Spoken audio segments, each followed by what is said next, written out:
The F.B.I. in Peace and War. Tonight's story, No Insurance.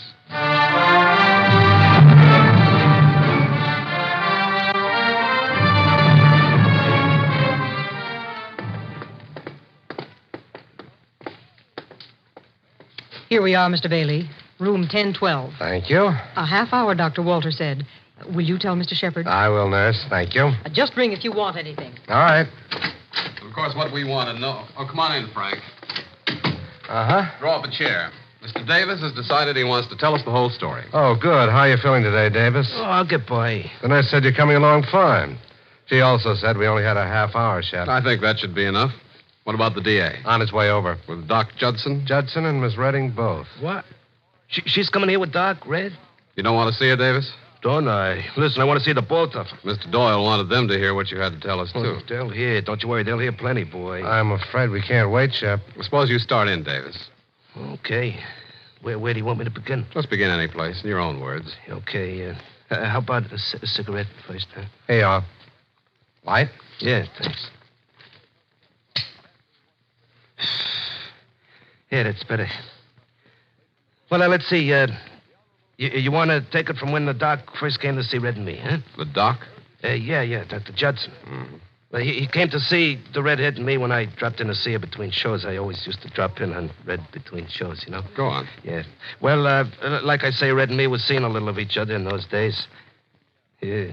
Now that I think of it, that alone should have made me suspicious. You know what I mean? I think so. Yeah. Well, Red, she always used to give me the cold shoulder, and then all of a sudden, like, she didn't. You see? Yeah, I see. Yeah. Well, anyway, this particular evening when I dropped in to see her, she told me she had a guest coming, a doctor, you know. And she also told me she had a little proposition for me. And while we were waiting for the doc, she gave me the rundown. Listen, as far as I'm concerned, this nightclub act I do is a scream. I'm a regular one-man riot, you know. But trouble is there ain't too many people agree with me. And the fact is I wasn't doing too good along the pay envelope line, you know what I mean? And so anyway, when Red come along with this proposition, that sort of fitted in with my talent. How could I say no? I said, sure, what am I, loaded? I'm interested. And by the time the doc arrived, my mouth was practically water. Hello, Doc. How are you? I'm all right, Red. I'm okay. That's good. Come on in. Throw your coat on the sofa. Yeah, sure. Doc, I want you to meet the fellow I was telling you about. This is Mr. Murray Davis. Murray, Doc Judson. Yeah, pleased to meet you, Doc. How do you do, Mr. Davis? Take a load off your feet, Doc, and call the little man Murray. No, this Mr. Davis stuff, he's not used to it. Drink? No, thanks. Can't stay long. Okay. Murray's got to get back for his midnight show anyway, so we'll make it fast. Oh, you're in show business, Mr. Murray? Yeah, that's right. I got He a does little... a pratfall routine at the Hello Club over in Jersey. Oh, you're a comedian. Yeah, he calls it that. Hey, listen now. Don't Okay, honey, okay, forget it. Well, Doc, you got something lined up? Uh-huh. Here's the license number, Red. He keeps his car parked at the Fenway Garage, 60th Street, near Lexington. Okay, how much insurance he carry? 1,500. Oh, 50,000, huh? Drive his own car? Uh-huh. He and his wife. That's good. How long has he been insured with you people? Last 5 years, as far as I could tell from company records, never had an accident either. So? Mm-hmm. Well, sounds like a good prospect, Doc. We'll go to work on it. Yes. Oh, Red, Yeah? does Murray here... Well, I've been telling him the routine. He's got it all straight, but maybe you'll give him the medical angle. Hey, look, do I get to screaming or anything like that there, Doc? No, I wouldn't in this case. Like I said, Murray, this is a small accident. All you're doing is pulling out of a parking space and this other car clips you. Maybe just knocks off a fender. Oh. And I get internal injuries out of that? No, Murray. The injury develops after the accident. Oh. Doc here's some little developed. Yeah, well, okay, you're the boss, so I don't get screaming. Now, as soon as the other car hits your car, just slump forward over the wheel. When the crowd collects, get out of the car as if you were dazed. Indicate some pain, but not too much. He means moan a little, groan a little, but come off quick. Yeah, sure, I get it. Now, the important thing is to insist you're able to go home alone. Get a taxi and get out of there fast before some fool calls an I ambulance. told him that. Go home, go right to bed, and stay there. Couple of days, huh, Doc? Uh-huh. By that time, the accident will be reported to the company, and the adjuster will call me in to visit you. And the rest is a cinch. Doc fakes a few x-rays, recites a little medical double talk, and we take his company for 10,000 damages. Dan? Yeah, sure. Down and out comic, can't work anymore, object of charity, all that. We settle out of court for 10. Oh, that sounds wonderful, Red. I just hope it comes off all right. Don't you worry, honey. When the doc and me fix up an accident, it comes off all right.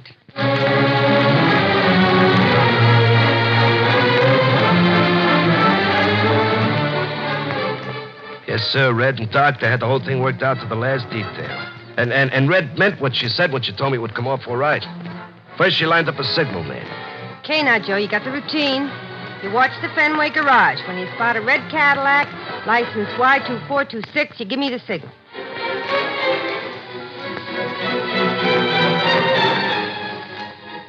First the signal man, then an on-the-spot eyewitness. You got a straight sin? All you got to do is keep saying it was that guy's fault. I saw him run right into this man's car. I seen the whole thing. Signal man, eyewitness, and finally a loudmouth dame to yell for the cops. Everything was set and it all looked good. So we get hold of the second-hand Chevy, park it at the curb, and we're all set to go.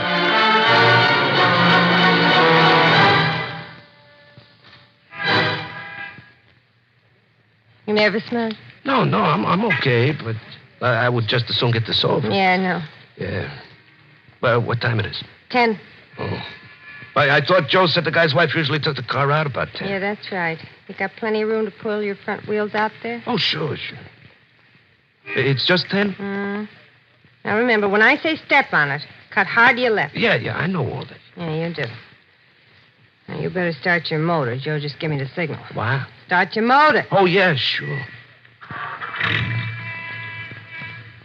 Idle it a little fast. Yeah, all right.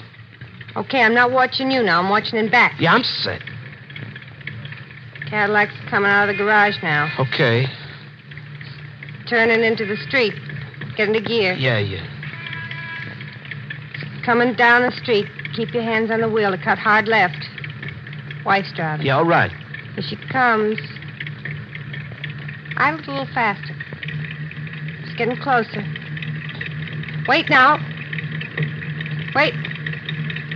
Okay, step on.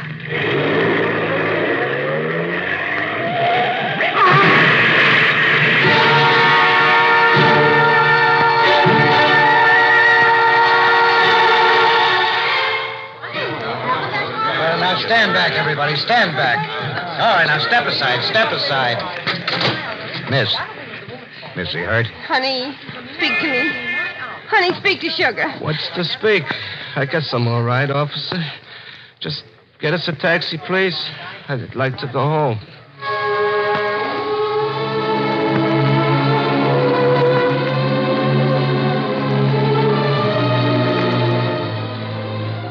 Yes, sir. Come off perfect. 1, 2, 3. The cop got us a taxi for home, and after that, there was nothing to do but wait for Doc and the adjuster from the insurance company. Murray, Yeah. these two gentlemen are from the insurance company. Do you feel well enough to talk to them? Yeah, I think so. Sit down, huh? I'm Dr. Judson, Mr. Davis, and this is the chief adjuster for our company, Mr. Emery. Oh, sit down, please. We won't keep you long, Mr. Davis. I just want to ask a few questions. May I have your full name and occupation, please? Murray Arthur Davis. I'm an actor. Murray Arthur Davis. Occupation? Actor.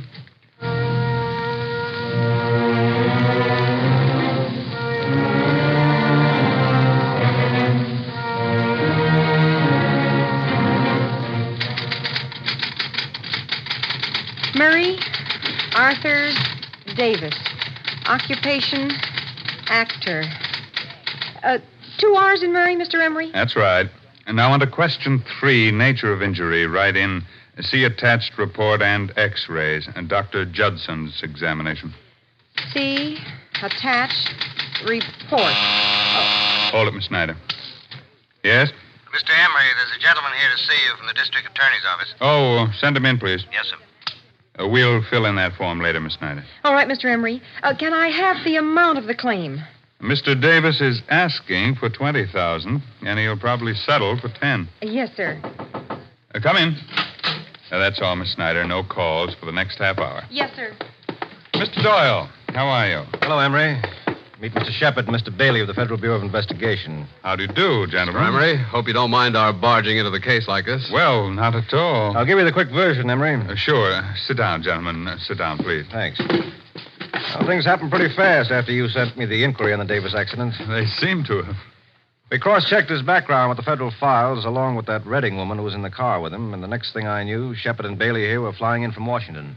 You're interested in Mr. Davis, too, gentlemen. We're not sure yet. Maybe Norma Redding more than Davis. We'd like to hear what you know first. Well, it all boils down to one set of facts. We've had 4 unusual claims against the company in the last 18 months. In each case, the injured driver was driving an uninsured used car, and all 4 used cars were purchased at the same dealer. How do you like that, Shep? Sounds very promising. Right, Frank? Very. Of course, the chief adjuster's job is to be suspicious of everything. It might only be a coincidence. Yes, and it might be an organized gang that sets up cheap used cars for accidents. Right, Shep? Well, it might be a number of things, gentlemen. But from our inspection of Norma Redding's record, I'd still say it sounds very promising. Mr. Emery, do you think you could fix me up with a temporary job as an insurance adjuster? Well, I think that could be fixed, Mr. Shepard. Good, and the sooner it can, the better. I'd like to get to work on the Davis case at once.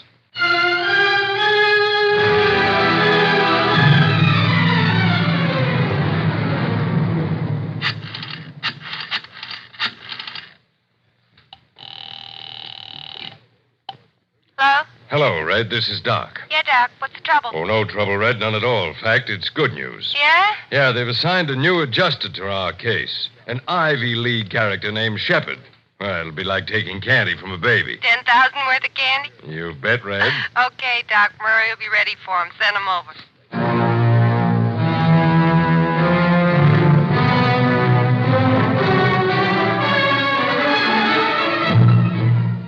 Well, Mr. Davis, I'm glad we finally came to an agreement.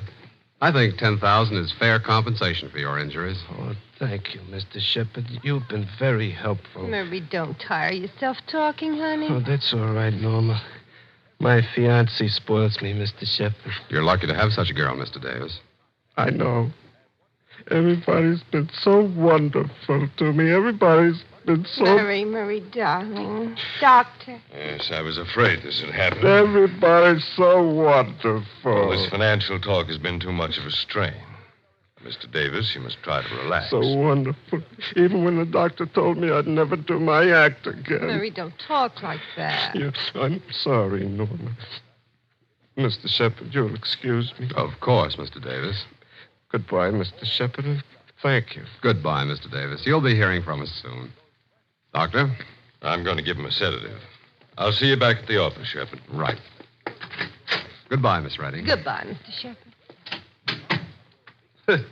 Sedative. Somebody better give me a drink quick or I'll start boiling again. Okay, honey, you deserve one. Murray, that was a magnificent performance. Yeah, I did good, huh? Yeah, too good. I was afraid for a minute you didn't know when to stop. Well, with my stage experience, everybody's been so wonderful to me. Poor Murray. He'll never pratfall again. Never. All right. You're with friends. Here's your drink. Hey, Doc, how soon will they pay the 10,000, huh? Well, it takes a couple of weeks. Well, folks, what am I drinking to? How about a quick one for the college boy from the insurance company, that nice Mr. Shepard? Okay. The Ivy League it is. To Mr. William Shepard. And what he don't know won't hurt him.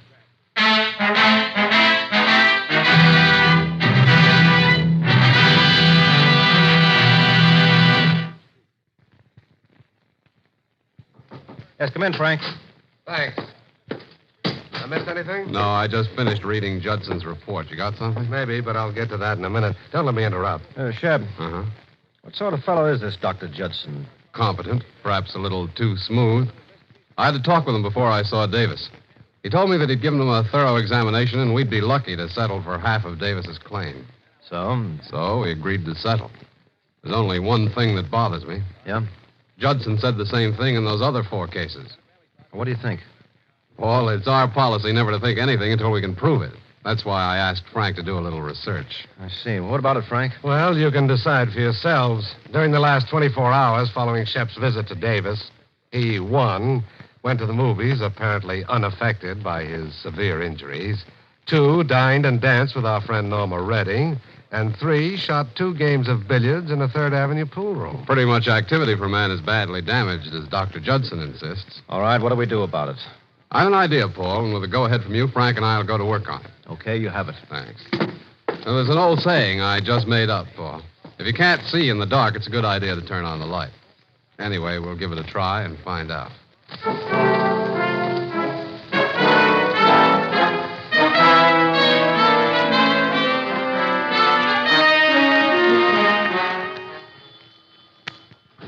Hello? Red, this is Doc. Yeah, Doc. Money come through yet? but something else came through. Red, I've got to see you right away. Why, what is it? I don't want to say on the phone. Just stay at your place. I'll be right over.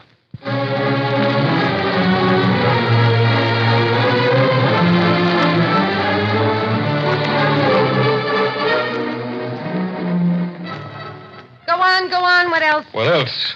Well, isn't that enough? Shepard's convinced Murray's faking, and he's calling in a specialist. You're letting him do it? Well, how can I stop him? He has Emery's permission. You showed him the x-rays, didn't you? Well, of course I did. But he says they could be faked. That Murray could be working through someone in the lab who agreed to substitute plates. This is cute. This is real cute. Yeah, you're telling me. Ivy League character, huh? Like taking candy from a baby. You're a hot one, you are. Well, how was I to know? These new adjusters, they're out to make a record for themselves. Doc. Yeah? That specialist takes new pictures of Murray. There's no insurance this whole thing don't bust wide open. Well, you can say that again. He'll get sent up for years. You'll never practice medicine again. Tell me something new, will you? Unless, of course, the pictures he takes show the same thing yours do. What? What did those phony x-rays you substituted show, Doc? Broken ribs. Hey, now Broken listen, ribs, Red. Huh? Now, wait a minute. What? You're not Of suggesting... course I am. What's the matter with it? You mean... I that- mean, if you don't want to go to jail, you come up with a better idea. Well, but I... Listen, Doc, I don't know about you, but I'm not falling apart just because the new adjuster smells a rat. If the phony pictures show Murray has some broken ribs, then broken ribs is what he's going to have. Well, we couldn't do a thing like that, Red. Why couldn't we? Well, I don't know. It isn't exactly ethical. When there's no insurance, you got to make your own ethics. Red, I don't like it. Who likes it? Just get on the phone and tell Murray you're coming over to see him tonight. Well... I'm telling you, Doc, it's the only way. Yeah, but Murray isn't going to be happy. You do it or I will. Oh, Red. I mean it, Doc. I'm not ending up behind bars on account of a couple of cracked ribs. Now, either you take care of Mary or I will.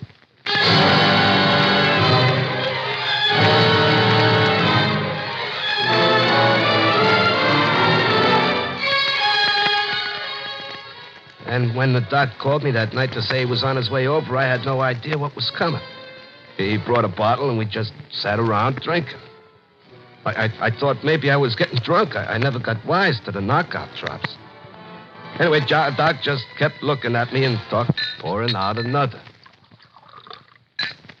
Here you are, Murray. Down the hatch. I don't know, Doc. Maybe I had enough. Oh, last one. Okay. Only this stuff fits you like a ton of bricks, you know? You sure it's good stuff, Doc? $5.90 a bottle. Yeah. Now, what time is it? I thought you said Red was coming along. Well, she'll be here. I'm sure gonna love it when we see the color of that money, Doc. You know what I mean? Oh, no, not at all. What are you so jumpy about? Nothing really.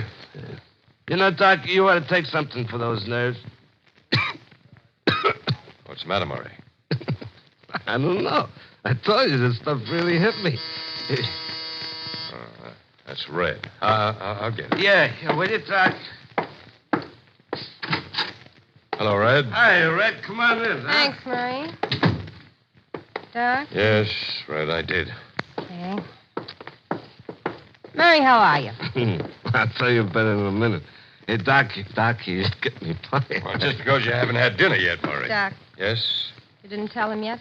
Well, no. Tell me? Tell me what? Murray, we got trouble. Lots of trouble. Maybe 20 years in jail for all of us. What? 20 years, maybe more. And you're the only one can pull us out. Me? Mm-hmm. The doc here underestimated that Shepard fella from the insurance company.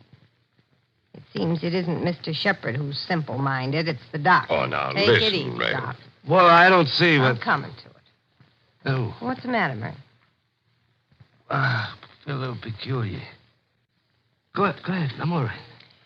Well, you see, Murray, Shepard thinks that you've been faking, and he's called in a specialist to examine you, take new x-rays. Oh. Naturally, any new x-rays would fail to show those busted ribs.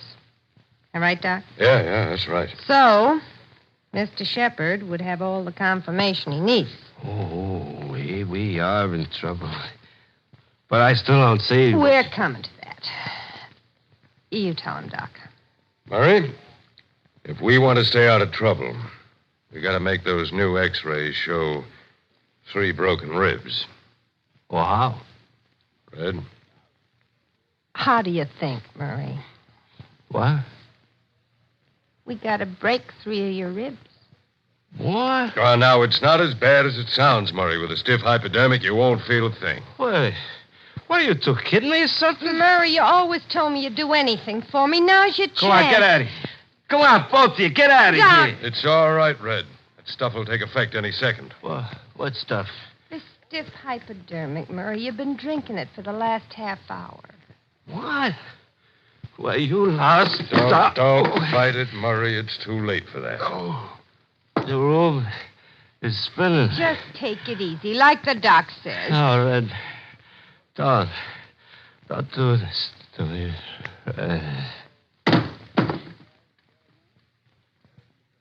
Doc. Yeah, he's out cold. Okay. Guess we better go to work on him.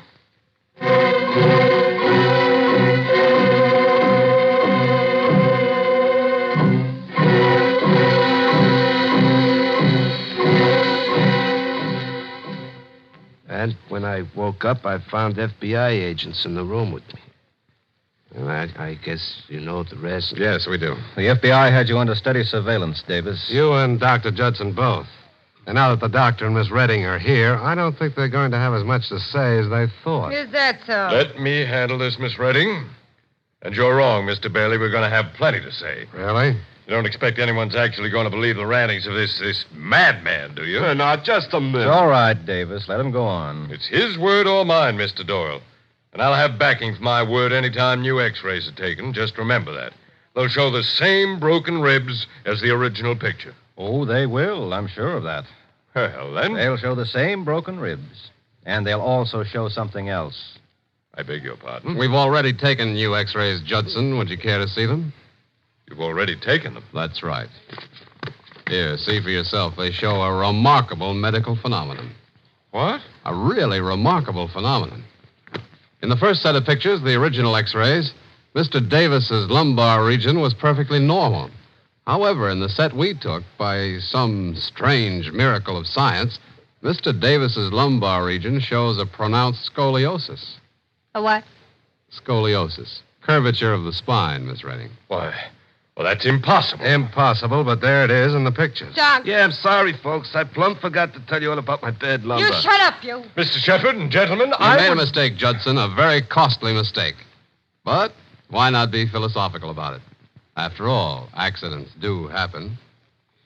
Come on, let's go.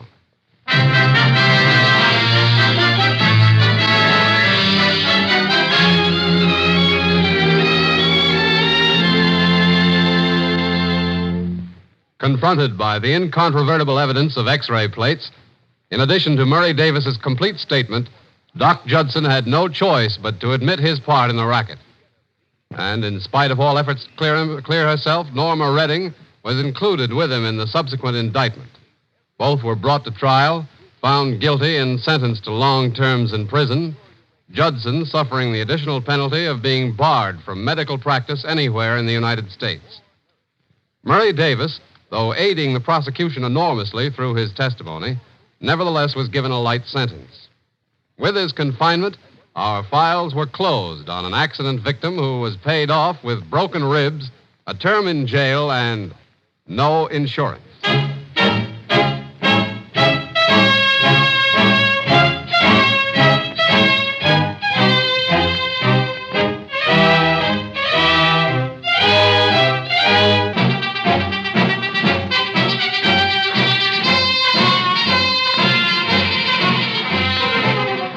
This is the United States Armed Forces Radio Service, the voice of information and education.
Prokofiev.